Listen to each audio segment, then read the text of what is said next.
সারাটা দিন ঘুরলাম সকাল থেকে একদম।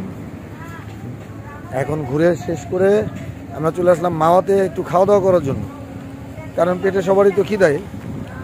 অনেক ঘোরাঘুরি করেছি, পথে যদিও হালকা পাতলা খাওয়া হয়েছে, কিন্তু হেভি খাবার তো হয় নাই।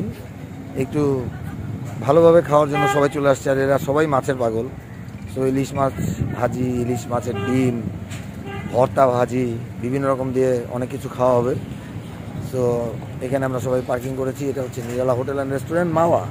এই সামনে হচ্ছে মাওয়া ঘাট, ঠিক আছে? একদম মাওয়া ঘাটের যে ফেরিঘাট ও স্পিড বোট, লঞ্চ ও স্পিড বোট ঘাট লেখা আছে। তো এইখান থেকে হচ্ছে ঘাট, ঘাটের আগে সব খাওয়া দাওয়ার এখানে অনেক রেস্টুরেন্ট চারিদিকে। এই যে চলে আসলাম মাওয়াতে নিরালা হোটেল অ্যান্ড রেস্টুরেন্ট।